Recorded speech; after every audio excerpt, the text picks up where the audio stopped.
The third thing is that Black history teaches critical thinking. So as you're going into this, don't just think, oh no, I'm about to share, the worst and the ugliest parts of American history with my kid. No, you're actually helping them to think critically and ethically and morally. And this is what, and I'll give you an example, but this is what really helps our kids develop, like we develop that empathy, but we get to have these conversations with them. So for example, you could shoot out different questions and ask them. So if you were making $1 million every year, you made $1 million, but it was hurting millions of people because of the money that you were making, or you were making your millions of dollars while hurting people in the process of making that money, what would you do? And really that goes back to African American, our slavery here, our chattel slavery here in America was genocide, a mass genocide taking place, but they were making money off of it. They were making money off of abuse. So it was a moral and ethical issue. So we get to talk about moral and ethical issues and even economics. And I'm going to give you an example of probing your kids and asking your kids these questions and allowing them to respond. I have a sample of something that my son wrote when I asked him, when I actually asked both of them. Let me see if I can find it. Okay, so I'll read. These are 3 papers that I had them write. And let's see. Some of these are and you take it with stride, because your kids are going to use their imagination. They're going to pull from what they know to answer, but the whole thing is to get them thinking critically about themselves, about their worldview, right? So I'll read one here. It says, if I were to do anything to go against racism, I would gather Black communities and white people who are against racism to go undercover into the KKK and to gather intel and send it to the authorities. Then I would make comic books and books with a perspective on Black people that picture them as smart, strong, and easygoing people, with some exceptions. I would march to have the wall Trump is building destroyed.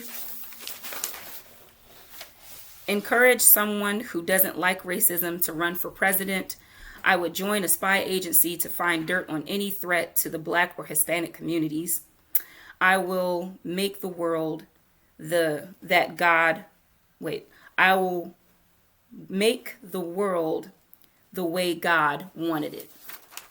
So this is from the heart of a child, and you want them to begin taking this information and processing it for themselves. I'll read another one. So the question in that was, what would you do about racism? Here's another one. And this one I asked, why do we celebrate Black history? What is the purpose behind it? And so this is just for the month of Black history, but so it says, why we celebrate Black History Month is because it's vital in American history. People in Black history were strong and never gave up. They worked through hard times and fought to get equal rights. Harriet Tubman and Frederick Douglass fought to abolish slavery, while Martin Luther King and Rosa Parks fought for equal rights. These people helped to make the integrated America we have today. And so that was from, those 2 are from my son. I do have another one. I might share that later. We'll see. Or in the next video.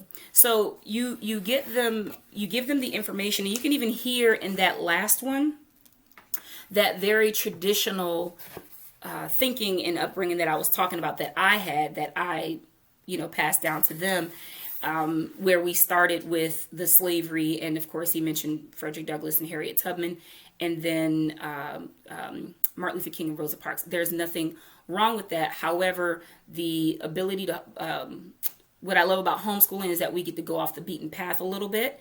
And I get to, if I find that, man, there's some gaps here with this history, I get to go back and plug in the gaps. And it's the same thing if you're public school, your children are public schooled.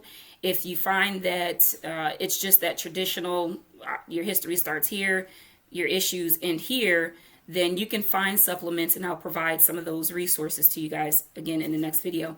And you can supplement at home if you want to do this over winter break or spring break, or if you want to do it over the summer. You know, these are all options so that your kids get more of a well-rounded view of history. Okay, so then the fourth thing is to do research for your curiosities as well so that you can learn alongside your kids. I will say that my own curiosity has really been guiding our education when it comes to Black history. So if I'm like, man, you know, there's a gap here, you know, with ancient history, or I'm sorry, in like the 15th century, like what was going on before slavery? Like, that's sad that I had to become an adult to even become curious about it. But I mean, you don't know what you don't know. And so that curiosity then led me to shifting gears and saying, you know what, let's learn more about Africa first, because that's actually where they started. It didn't start in slavery. These people had cultures, a language, they had literature, science, they had a contribution to the world. Let's find out what that is. So we can go back and look at that. But it was my own personal curiosity that led that, and then I get to learn along with my family. So you can let your curiosity be your guide as well. Now, there might be some things that you discover that you're like, I do not want to share that with my kid. There have been things that I've discovered that I'm like, I'm not going to share that with you right now. So that's just for me to know and for them to find out later on in life, because like I said, a lot of things do get pretty rated R. Number 5, and the last and final point of the way, and this is how I would end my sessions, especially if you notice that your child is very heavy. If we're going back to number 1 here, if they have that good Samaritan response and they're feeling very heavy and very compassionate and they just can't seem to, you know, shake it off, whether they can or they can't, I always think that find that it's helpful at the end of these to end on a God's perspective. So you give a perspective that separates what man has done from who God is. And then there's a distinction in their mind, and they can place that on a shelf like, okay, this is what man has the ability to do apart from God. And it's evil and it's wicked and it's not good. But this is who God is. And this is the standard, and this is my accountability, is who God is, not what man has done.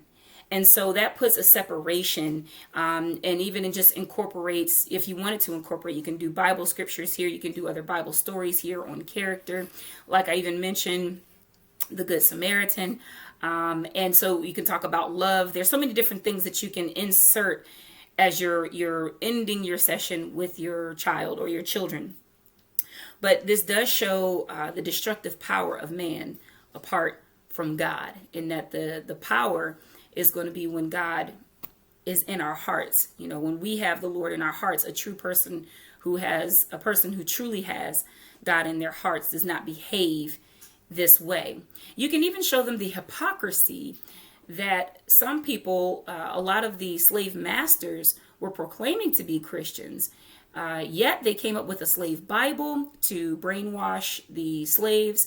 And yet they could still enslave people while saying they, were wholeheartedly, Christians. So it gives them, it shows them humanity, right? It shows them it's just real. It's just the world that we live in. And it's also things that they would need to be aware of, is to not speak one thing and to say one thing and to do another.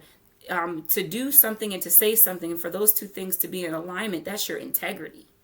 And so we had a lot of men and women who were not integritous. And this is what can happen when we live out of that alignment.